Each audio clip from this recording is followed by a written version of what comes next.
VK news, राष्ट्र के नाम।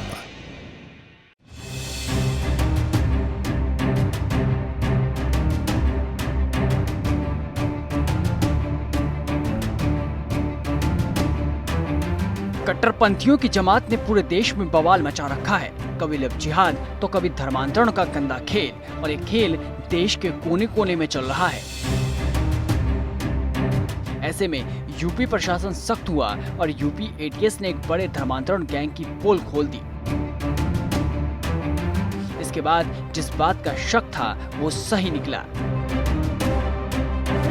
जी हाँ, यूपी पुलिस ने धर्मांतरण गिरोह का भंडाफोड़ किया था और एक बड़ा खुलासा होते ही कई लोगों को मिर्च भी लगने लगी, क्योंकि बात विशेष समुदाय से जुड़ी हुई थी।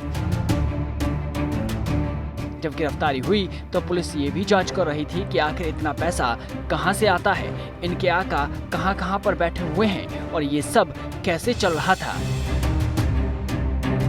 शक की सुई पहले अरब देशों की ओर घूमी और अब यूपी एटीएस ने बड़ा खुलासा किया है। यूपी एटीएस की आर्थिक अपराध शाखा को छानबीन में एक इंटरनेशनल रैकेट के पक्के सबूत मिले हैं और जांच में सामने आया है कि 5000 लोगों का धर्मांतरण कराने का दावा करने वाले मौलाना उमर गौतम और उसके साथियों को विदेशों से करीब 150 करोड़ रुपए की फंडिंग मिली थी। मिली जानकारी के मुताबिक अवैध धर्मांतरण सिंडिकेट को यूएस, यूके और खाड़ी देशों से फंडिंग होती थी। विदेशी संस्थाओं से करीब 150 करोड़ की फंडिंग का खुलासा हुआ है। यही नहीं, उमर गौतम की संस्था को ब्रिटेन के अल फलाह ट्रस्ट से 57 करोड़ रुपए मिले। ये फंडिंग मौलाना उमर गौतम, कलीम और सलाउद्दीन को भेजी गई थी। इन सभी ने विदेशी संस्थाओं के साथ मिलकर एक सिंडिकेट तैयार किया था जो कि हिंदुओं और अन्य धर्म के लोगों का मतांतरण करता था। सिर्फ यही नहीं, मूल धर्म की बुराइयों से संबंधित किताबें भी छापी जाती थी। इन लोगों के निशाने पर अक्सर गरीब हुआ करते थे, जिन्हें ये पैसे के दम पर प्रलोभन दिया करते और उनका मतांतरण किया जाता। छानबीन में यह भी पता चला कि 5 साल के अंदर ही उमर गौतम की संस्था इस्लामिक दावा सेंटर और फातिमा चैरिटेबल ट्रस्ट को 30 करोड़ से ज्यादा रुपए विदेशी संस्थाओं से मिले, मगर उसका 60% हिस्सा धर्मांतरण पर खर्च किया गया। सिर्फ इतना ही नहीं, वडोदरा के रहने वाले सलाउद्दीन, जो एक संस्था चलाता था, उसे भी करोड़ों रुपए मिले। सलाउद्दीन की संस्था American federation of Muslim of Indian origin को 5 साल में 28 करोड़ रुपए मिले और ये पैसा उसने उमर गौतम को दिए थे।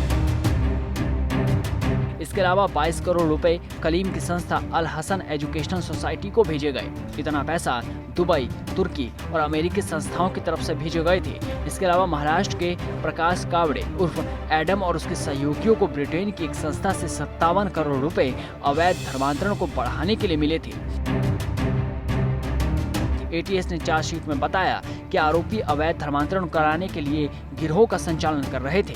इस गिरोह द्वारा आर्थिक रूप से कमजोर और दिव्यांगों, खासकर मूक बधिरों को बहला फुसलाकर वो जबरन धर्मांतरण कराया जा रहा था। इसके लिए इस्लामिक दवा सेंटर के अलावा डेफ सोसाइटी को केंद्र बनाकर पूरे भारत में धर्मांतरण के लिए जाल बिछाया गया। यही नहीं, विदेशों में बैठे आरोपियों के सहयोगियों ने हवाला व अन्य तरीकों से भारी धन की व्यवस्था की। ये गिरोह इतना शातिर था कि दूसरी ओर धर्म बदलने वाले मूल धर्म में वापस न जाएं, इसके लिए बाकायदा प्रशिक्षण भी दिया जाता था और कार्यशालाओं का आयोजन भी किया गया। अब ऐसे में देखना होगा कि इस गिरोह से जुड़े और क्या क्या खुलासे होते हैं और विदेश में बैठे आकाओं पर कब एक्शन लिया जाएगा।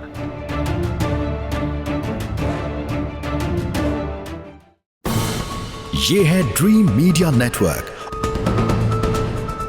और आप देख रहे हैं देश का पहला 24/7 digital news channel VK news, राष्ट्र के नाम।